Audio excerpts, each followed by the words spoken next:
Ta parole est une lampe à mes pieds, une lumière sur mon sentier. Psaume 119, verset 105. La méditation.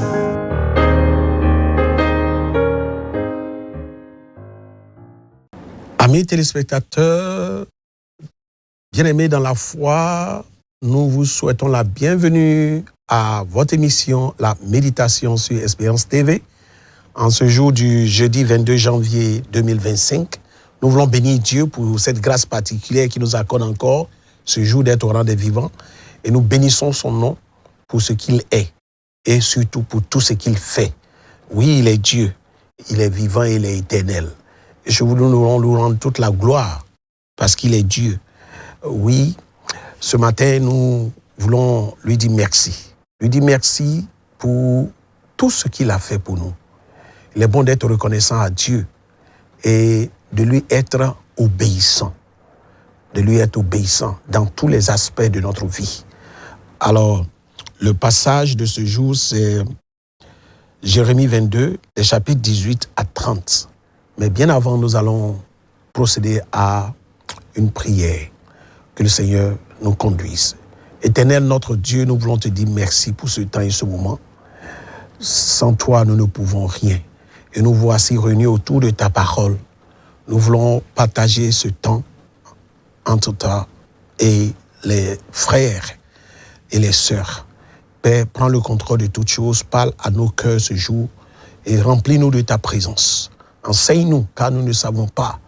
Nous voulons être affermis dans ta parole et faire ta volonté tous les jours de notre vie. Prends le contrôle de toutes choses. Au nom de Jésus, nous avons prié. Amen. Amen. Que le nom du Seigneur soit béni. Alors, le passage de ce jour, Jérémie 22, chapitre 18 à 30, a pour titre la désobéissance.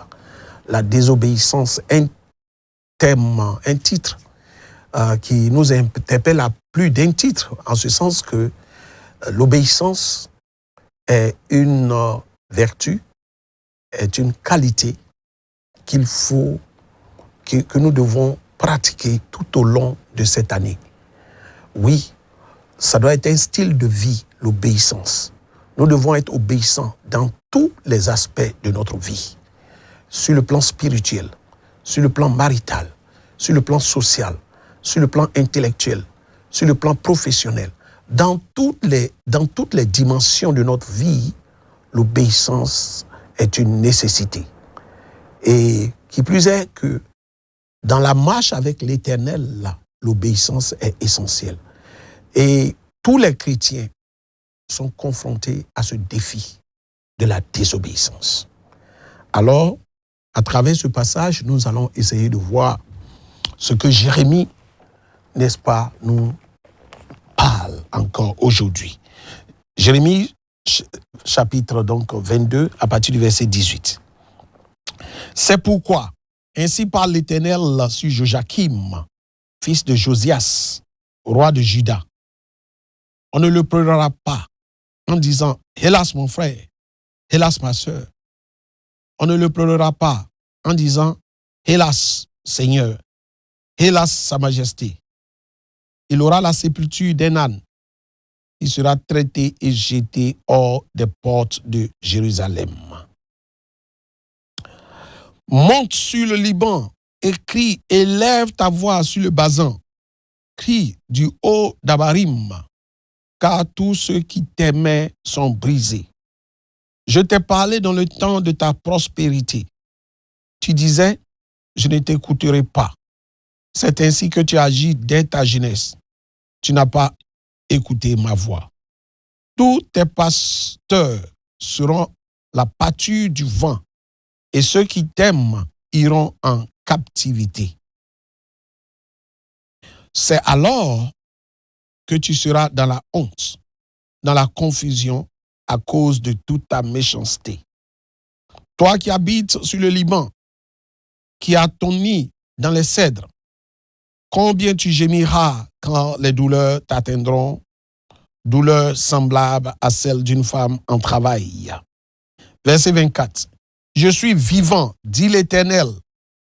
quand Jéconia, fils de Joachim, roi de Juda, serait un anneau à ma main droite, je t'arracherai de là. Je te livrerai entre les mains de ceux qui en veulent à ta vie, entre les mains de ceux devant qui tu trembles, entre les mains de Nebuchadnezzar, roi de Babylone, entre les mains des Chaldéens.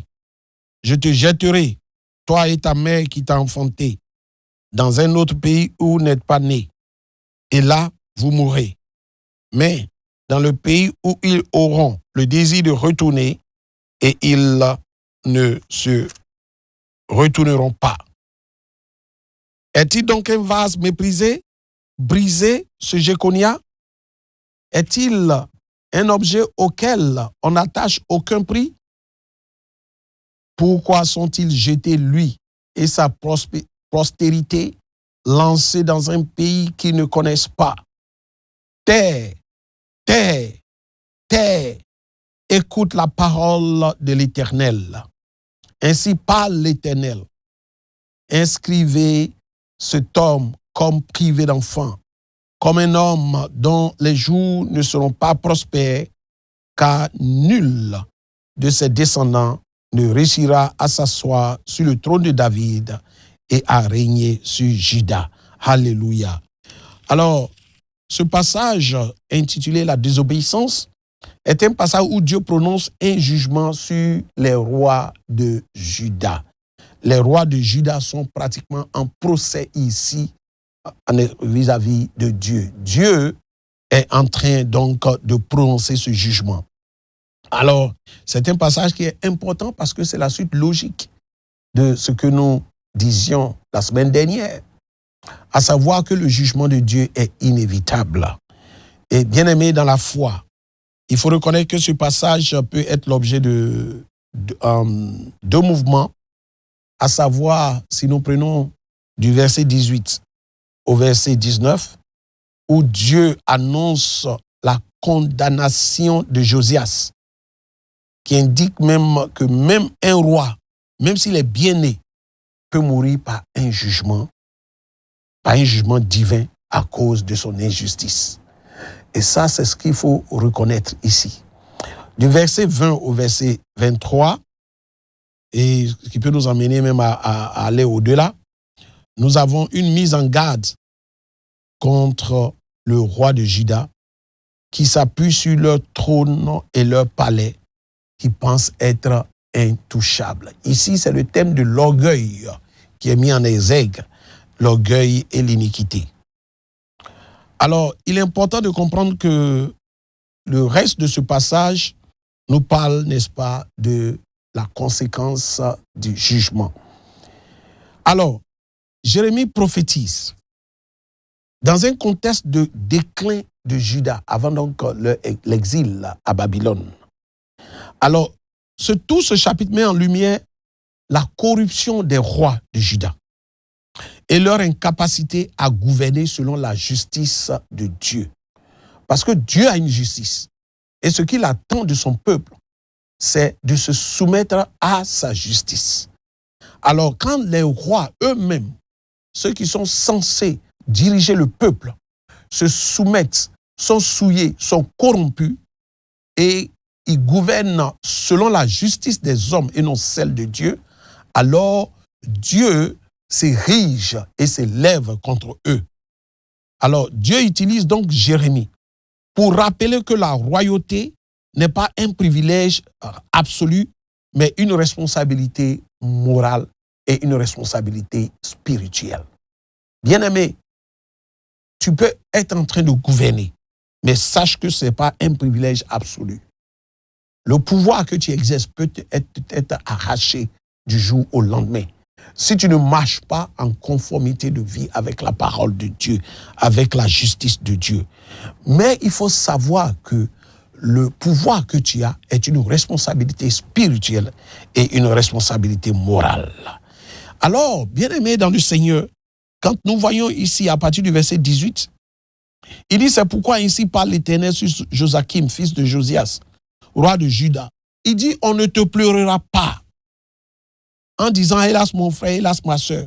On ne le pleurera pas en disant, hélas Seigneur, hélas sa majesté, Pourquoi? Parce qu'il aura une sépulture d'un âne. Oh! Quand un roi perd toute sa royauté, il est déchu de son trône. Ici, on dit qu'il sera enterré et il aura la sépulture d'un âne, d'un animal. Quelle déchéance morale, quelle déchéance sociale, quelle déchéance spirituelle. Qu'est-ce qu'il a pu faire? Qu'avons-nous pu faire? Qu'est-ce que Josias a pu faire? Qui est ce roi? Qu'est-ce qu'il a pu faire? Qu'est-ce que ce roi a pu faire pour mériter un tel sort? La réponse est simple. C'est la désobéissance. La désobéissance depuis Genèse, c'est le défi de tout chrétien. L'obéissance à la parole de Dieu, l'obéissance au commandement de Dieu, voici ce qui doit être de mise si nous voulons une application à nos temps modernes. Et il sera traîné et jeté hors des portes de Jérusalem. Même la terre qu'il a vu régner va le rejeter. Quelle humiliation suprême. Bien-aimé, la justice de Dieu doit être une justice à respecter, à établir, une justice divine. Et cette justice divine-là, elle va contre l'injustice royale. Et c'est pourquoi les rois de Juda ont pris à cœur cette réalité lorsqu'ils ont compris qu'en réalité, le but de leur rejet et de ce jugement, la conséquence de ce jugement sera l'animalisation de leur vie. Voici des personnes qui sont réduites à quoi? Des personnes réduites à des animaux, tels que l'âne, tels que le singe. Il dit, monte sur le Liban et crie, élève ta voix sur le Basan, crie du haut d'Abiram, car tous ceux qui t'aimaient sont brisés. Il dit, je t'ai parlé dans le temps de ta prospérité, et tu disais, je ne t'écouterai pas. Bien-aimés, nous devons écouter la voix de notre Créateur. Nous devons aujourd'hui être sensibles à la voix du Saint-Esprit. Il dit, c'est ainsi que tu agis dès ma jeunesse. Oui, tu n'as pas écouté ma voix. Tous tes pasteurs seront la pâture du vent et ceux qui t'aiment iront en captivité. C'est alors que tu seras dans la honte, dans la confusion à cause de toute ta méchanceté. Bien-aimé, un roi qui n'écoute pas la voix de Dieu, un leader qui n'écoute pas la voix du Saint-Esprit sera dans la confusion, dans la honte à cause de sa méchanceté. C'est pourquoi nous devons prendre conscience de ce que le Dieu que nous servons est un Dieu de justice. Et le ciel est son trône et la terre son marchepied. Il dit, l'équité et la justice sont la base de son royaume. Alléluia. Et c'est pourquoi nous devons rechercher la justice divine, la justice de Dieu. Oui, Dieu nous rappelle et nous fait comprendre ceci, que avoir confiance en son pouvoir humain est une futilité. Oui, le pouvoir de l'homme, à l'image des rois, n'est-ce pas, de Juda, qui comptaient sur leur propre force, leur orgueil, et cet orgueil va les emmener à leur déchéance. Oui, l'autosuffisance. Parfois, nous croyons que c'est nous qui faisons tout, mais nous ne savons pas que notre source véritable, c'est Dieu. Et ne pas reconnaître sa source, c'est faire fi, n'est-ce pas, de la contribution de notre Seigneur dans notre capacité à gérer, dans notre capacité à diriger, ne serait-ce qu'un foyer, qu'une famille, ne serait-ce que diriger une entreprise. La justice de Dieu est une justice qui est équitable. Oui, c'est pourquoi Dieu rappelle cela. Dieu rappelle que le pouvoir et la noblesse ne garantissent pas la sécurité face à la justice divine. Oui, le pouvoir et la noblesse ne garantissent pas la sécurité. Alors, face à la justice divine. Et, bien aimé, tout cela est la résultante des conséquences de nos péchés. Des conséquences de nos péchés. Oui, les conséquences de nos péchés, les conséquences de l'orgueil. Les rois et leurs descendants subiront la honte. Ils subiront l'exil. Ils subiront la mort. Ils subiront l'exclusion. s'ils ne se répandent pas. Parce que le Dieu que nous servons est un Dieu qui aime la repentance de son peuple. Quand son peuple se repent, alors Dieu est capable de les protéger. Au verset 20, il dit ceci, il dit monte sur le Liban, crie. Ils disent, c'est ainsi que tu as agi dès ta jeunesse, tu n'as pas écouté ma voix. Il dit, tous tes pasteurs seront la pâture du vent et ceux qui t'aiment iront en captivité. Il dit, c'est alors que tu seras dans la honte, dans la confusion, à cause de toute ta méchanceté. Toi qui habites sur le Liban, qui as ton nid dans les cèdres, combien tu gémiras quand les douleurs t'atteindront, douleurs semblables à celles d'une femme en travail. Au verset 24, l'Éternel rappelle, il dit, je suis vivant, dit l'Éternel. Le Dieu que nous servons est un Dieu qui est vivant. Il n'est pas mort. Il a vaincu la mort par la puissance de la résurrection. Il est ressuscité. Il est allé aux cieux. Il est assis à la droite de Dieu le Père. Alléluia. Le Dieu que nous servons est un Dieu qui est vivant, qui est éternel et qui est immortel. Et c'est pourquoi nous devons prendre conscience de cela, de ce que Dieu est avec nous et Dieu nous soutient. Il nous aime d'un amour incommensurable. L'orgueil et l'autosuffisance conduisent la chute. Et dans le livre de Jérémie, vous allez voir que ce thème-là est très récurrent. L'orgueil, l'autosuffisance, l'idolâtrie sont des thèmes qui sont récurrents parce que c'est ce que Dieu ne veut pas pour son peuple que nous sommes. Alors, nous devons comprendre que ce passage est un passage qui interpelle sur les conséquences de la désobéissance du peuple de Dieu. Si nous voulons appliquer ça à notre temps moderne, c'est nous interpeller les uns les autres. Comprendre qu'en tant que leader, les rois et leurs descendants, comprendre que les rois et leurs descendants, n'est-ce pas, subiront les conséquences du péché s'ils ne se répandent pas. C'est pourquoi nous devons nous repentir. Si nous savons que nous avons péché et que nous sommes éloignés de Dieu, nous devons nous repentir. La repentance est encore possible parce que le Dieu que nous servons nous tend encore son bras d'amour pour nous ramener à lui. Ce n'est pas à lui de venir vers nous, mais c'est à nous d'aller vers lui. Et le premier pas, c'est de prendre conscience que nous avons péché. Ayant pris conscience que nous avons péché, à travers une introspection, nous entrons en nous-mêmes, à l'image du fils prodigue, qui a pu entrer en lui-même et a pu décider de dire, il faut que je retourne à mon Père, car j'ai péché contre le ciel et contre mon Père. Alléluia. Alors, nous devons en nous-mêmes, quel que soit le statut, notre statut social, là, nous devons entrer en nous-mêmes et repartir vers l'Éternel et demander pardon. Prendre conscience de ce que la royauté implique la justice sociale et spirituelle. Les rois ne sont pas jugés non seulement pour eux-mêmes, mais le roi est jugé pour la conduite de son peuple. Bien-aimé, tu es serviteur de Dieu. Tu diriges ton assemblée. Tu seras jugé non seulement pour toi-même, mais aussi pour la manière dont tu conduis ton peuple, le peuple que Dieu t'a confié. C'est une double dimension en termes de jugement. Jugement par rapport à ton statut de roi et jugement par rapport à la manière dont tu conduis le peuple qui t'a été confié. Et c'est pourquoi nous devons prendre conscience de cela. Alors, les symboles du pouvoir et d'orgueil humain qui sont fragiles, c'est l'image du trône et du palais. Ça, ce sont des images de ce monde. C'est pourquoi la chute des descendants de David montre que la bénédiction divine dépend de l'obéissance, pas de la lignée. Bien-aimé, la lignée de David a été bénie.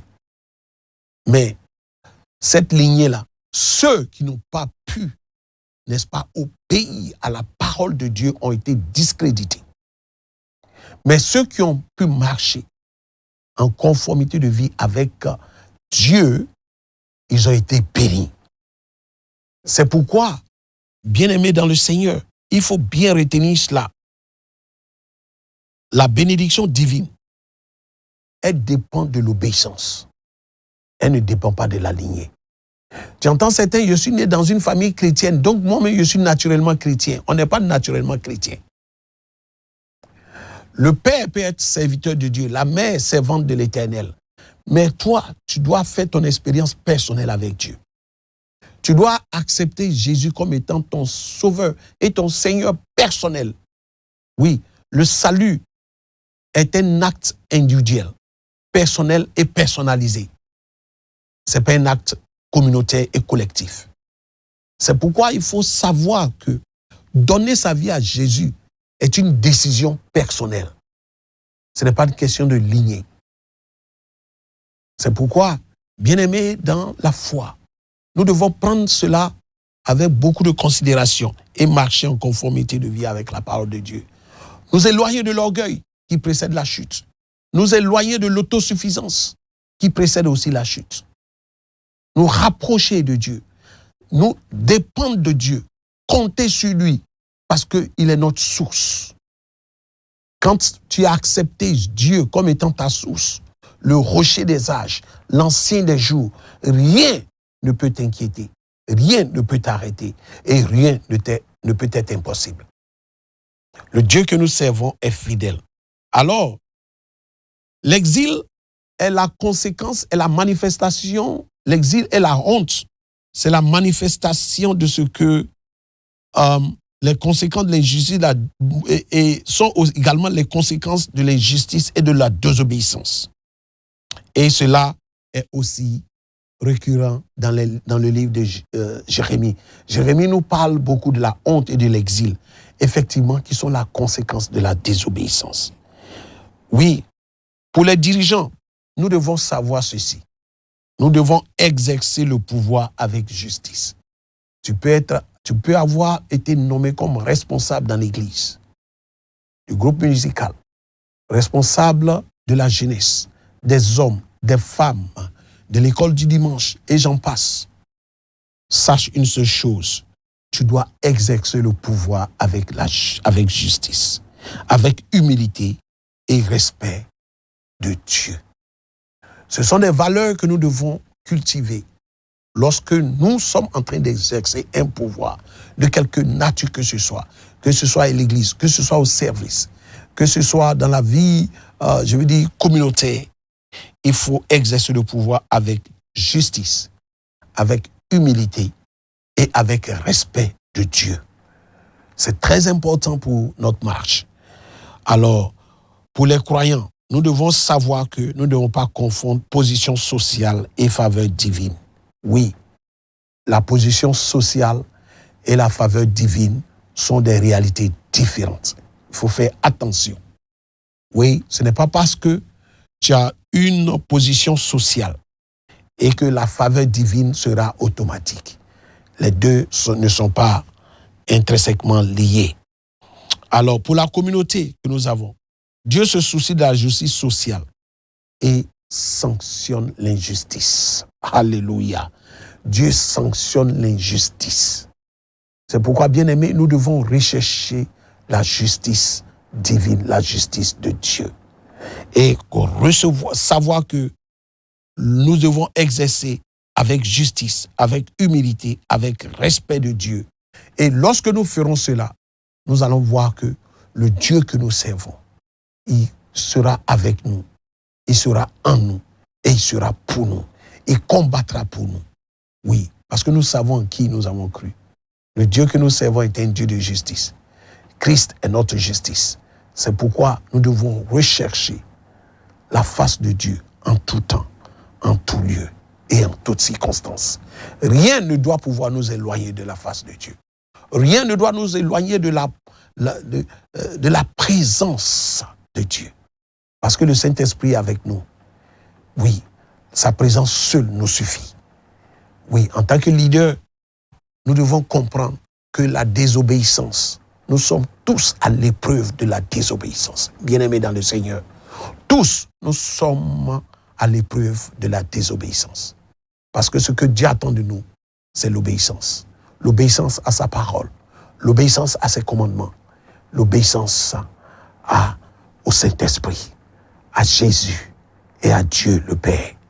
Lorsque nous sommes obéissants et nous persévérons dans l'obéissance dans sa parole, les fruits sont en abondance.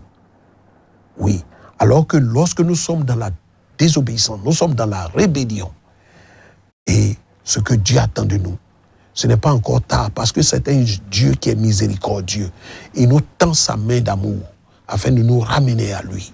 Mais il attend que nous nous repentons. La repentance est une nécessité lorsque tu sais que tu as péché. Quand tu as péché, tu dois te repentir. Et quand tu te repens, tu ne repars plus, tu ne repars plus sur le vomi, sur ce que tu as vomi. Alléluia. À l'image du chien. Et cette image, elle est frappante. Parce que le chien revient sur le vomi. Alléluia. Cela ne doit pas être notre partage au nom de Jésus. C'est pourquoi nous allons bénir Dieu pour ce temps et ce moment, pour cette méditation, où Dieu nous exhorte encore à être obéissants dans tous les aspects de notre vie, à être obéissants dans chaque compartiment de nos vies, où Dieu nous interpelle et nous appelle encore ce jour, afin que nous puissions lui être obéissants. L'obéissance rime avec la foi. La foi rime avec la fidélité. Oui, parce que lorsque nous sommes obéissants, croire c'est obéir. Et si nous obéissons, nous allons faire la joie du Maître. Il dira, viens dans la bonté de ton Maître, dans la félicité de ton Maître. Parce que nos noms doivent être inscrits dans le livre de vie. La terre, nous sommes de passage sur cette terre des hommes. Notre destination, c'est le ciel. Alléluia. Et nous devons viser le ciel. Que nos noms soient inscrits dans le livre de vie de l'agneau, afin que le nom de l'Éternel soit glorifié en tout temps et en toutes circonstances. Nous n'avons que toi seul Dieu, toi seul Seigneur. Merci pour ce temps, merci pour ce moment. Père, nous voulons te dire merci. Nous voulons bénir ton nom. Car ce jour encore, tu nous interpelles. En ce début de mois de l'année de janvier 2026, tu nous rappelles encore que l'obéissance doit être une nécessité dans nos marches. Oui, que tout ce qui va nous éloigner de toi, de ta face, soit combattu dans nos vies au nom de Jésus. Tout esprit de distraction, tout ce qui ne glorifie pas ton nom, soit extirpé, soit ôté de nos vies au nom de Jésus. Nous voulons nous centrer, oui Seigneur, sur toi seul. Oui, nous levons nos yeux vers toi Seigneur, nos mains vers toi, nos cœurs vers toi, afin de les sanctifier, de les purifier, afin que ces cœurs soient agréables à toi Seigneur. Car tu es le Dieu qui règne. Tu règnes dans nos vies, tu règnes dans nos cœurs, tu règnes dans nos foyers, tu règnes dans nos familles, tu règnes dans nos communautés, tu règnes dans nos nations pour la seule gloire de ton nom. Merci pour ce temps, merci pour ce moment. Aide-nous, seuls nous ne pouvons pas. Aide-nous par l'action du Saint-Esprit à être obéissants à ta parole. Oui Seigneur, que cela soit ici et pas autrement. Au nom de Jésus, nous avons médité, nous avons prié. Amen. Amen et Amen. Que le nom du Seigneur soit béni et que sa grâce repose sur nos vies. Excellente semaine à vous. Ta parole est une lampe à mes pieds, une lumière sur mon sentier. Psaume 119, verset 105. La méditation.